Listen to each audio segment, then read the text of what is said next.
Friends, আজকে ভিডিওটা অত্যন্ত গুরুত্বপূর্ণ হতে চলেছে। আজ আমরা এই ভিডিওতে আলোচনা করব আসন্ন প্রাইমারি টেটের জন্য ওএমআর সিট কীভাবে ফিল আপ করলে বাতিল হবে না।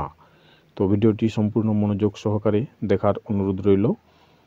তো চলো দেখে নিই কীভাবে ওএমআর সিট ফিল আপ করা হয়। প্রথমে এদিকে রয়েছে দেখো রোল নম্বর, এরপর রয়েছে বুকলেট নম্বর। তো আমরা এখানেই সবাই বেশি ভুলগুলো করে থাকে। এরপর রয়েছে বুকলেট কোড। এই সমস্ত বিষয়গুলো নিয়ে আমরা আজকে এই ভিডিওতে আলোচনা করব। তো প্রথমেই রয়েছে রোল নম্বর।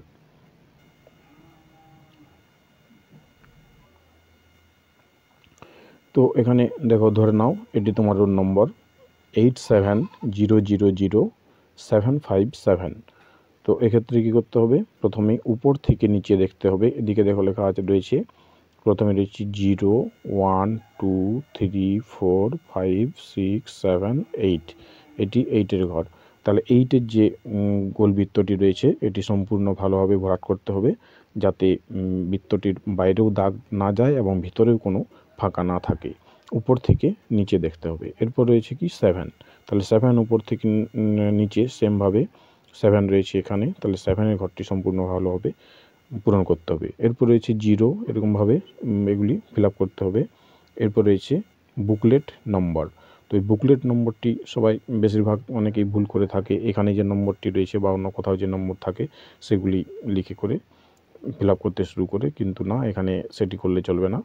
এখানে দেখতে হবে তোমার প্রশ্নপত্র হাতে পাওয়ার পর প্রশ্নে যে নম্বরটি লেখা থাকবে সেই নম্বরটি হচ্ছে বুকলেট নম্বর। সেই নম্বরটি এখানে ভালোভাবে প্রথমে লিখে তারপর এগুলি ফিল আপ করতে হবে। তোমার এখানে ধরে নাও বুকলেট নম্বর রয়েছে 3504697। তো এক্ষেত্রে 3 দেখতে হবে উপর থেকে নিচে ওই কীরকমভাবে 1, এখানে রয়েছে 0 1 2 3। এখানে 3 এই ঘরটি সম্পূর্ণভাবে গোল করে যেমন দেখানো রয়েছে, যাতে ভিতরেও ফাঁকা না থাকে এবং বাইরেও বেরিয়ে না যায়, এরকমভাবে ভালোভাবে ফিল আপ করতে হবে। এরপর রয়েছে 5, সেম একই রকমভাবে এটি ফিল আপ করতে হবে। এরপর আমরা দেখে নেব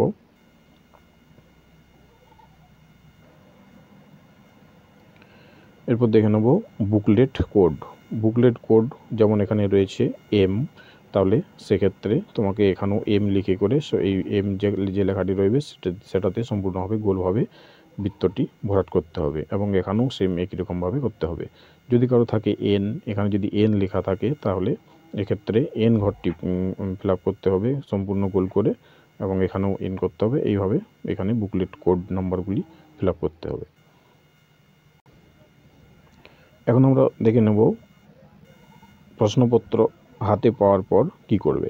প্রশ্নপত্র হাতে পাওয়ার পর প্রশ্নগুলি কি কি প্রশ্ন রয়েছে ভালোভাবে একটু দেখে নেবে এবং প্রশ্নপত্রে ভালোভাবে কথাটি শুনো। প্রশ্নপত্রে প্রশ্নগুলি পড়ার সময় যখন যে প্রশ্নের উত্তরগুলি তোমার সঠিক বলে মনে হবে বা তোমার 100% শিওর যেগুলো সঠিক, প্রশ্নপত্রের কথা বলছি, ওএমআর সিটে কখনো এটা করতে যাবে না। প্রশ্নপত্রে সেই সমস্ত প্রশ্নগুলিতে এরকমভাবে টিক মার্ক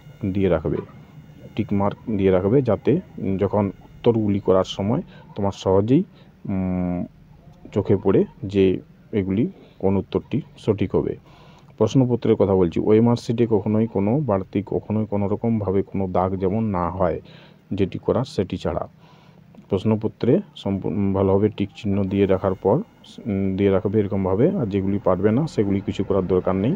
তাহলেই দ্বিতীয়বার যখন রিপিট করবে তখন সেই প্রশ্নগুলি চোখে পড়বে যে এই প্রশ্নগুলি আমার করা হয়নি, তখন সেই প্রশ্নগুলো নজরে পড়বে এবং যেগুলি করা হয়ে গেছে সেগুলি পরবর্তী ক্ষেত্রে যদি মনেও হয় যে না, আমার এই উত্তরটি ভুল করা হয়ে গেছে, ওটাতে এই উত্তরটা হবে, তাহলে সেক্ষেত্রে কিছু করার দরকার নেই। তার কারণ এরকম করতে গেলে পরীক্ষা বাতিল হতে পারে। যদি কেউ মনে করো এখানে একের দাগের যে উত্তরটি হবে, এখানে যেমন করা রয়েছে 3 1 2 3 ঘরটি সম্পূর্ণভাবে বৃত্তটি পূরণ করা রয়েছে। এরপর যদি তোমার মনে হয় যে না, এটা হবে না, এটার সঠিক উত্তর পরে মনে হচ্ছে যে 1 হবে, তাহলে এরপর তোমার 3টেও করা রয়েছে, এরপর 1টেও তুমি করে দিলে, তাহলে 2টি উত্তর করা হয়ে গেল। এক্ষেত্রে তোমার উত্তরপত্র বাতিল হতে পারে। তো এরকম দুবার কখনোই করতে যাবে না, বা কোনো রকমভাবে অবাঞ্ছিত কোনো দাগ যাতে ওই মার্কশিটে না পড়ে সেদিকে খেয়াল রাখতে হবে। যেটুকু প্রয়োজন সেটুকুই করতে হবে। এরপর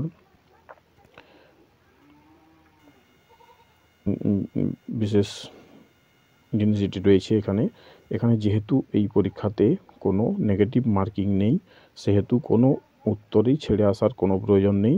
যেটি মনে হবে সেটিতেই মার্ক করে আসবে, কোনো প্রশ্নের উত্তর ছেড়ে আসার কোনো প্রয়োজন নেই। এরপর রয়েছে নিচের দিকে রয়েছে সিগনেচার অফ ক্যান্ডিডেট। এখানে সিগনেচারটি সম্পূর্ণ যেমনভাবে সিগনেচার করো সেরকমভাবেই সিগনেচারটা করতে হবে। এরপর রয়েছে সিগনেচার অফ ইনভিজিলেটর। তো এখানে যিনি পরীক্ষক থাকবেন তিনি এখানে সই করবেন। তো এইভাবে ওএমআর শিট ভালোভাবে ফিল আপ করতে পারলে ভুল হওয়ার কোনো সুযোগ থাকবে না। এবং এক্ষেত্রে আরেকটি জিনিস মাথায় রাখবে, কখনোই নতুন পেন নিয়ে পরীক্ষা কেন্দ্রে যাবে না। নতুন পেনে অনেক সময় অনেক রকম প্রবলেম হয়, এখানে বৃত্তটি ভরাট করতে অসুবিধা হতে পারে। তাই যেহেতু যে পেনগুলোতে তুমি আগে বাড়িতে লিখেছো সেরকমই চালু পেন নিয়ে যেতে হবে এবং অবশ্যই ব্ল্যাক বল পেন ব্যবহার করবে।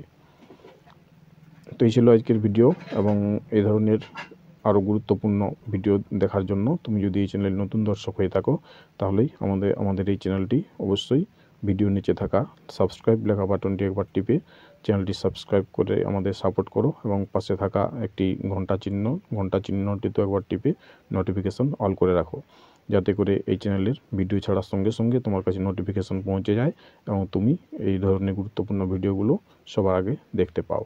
এবং ভিডিও ভালো লাগলে অবশ্যই লাইক করো, কমেন্ট করো এবং বন্ধুদের প্রচুর পরিমাণে শেয়ার করো, যাতে সবাই উপকৃত হয়। ধন্যবাদ।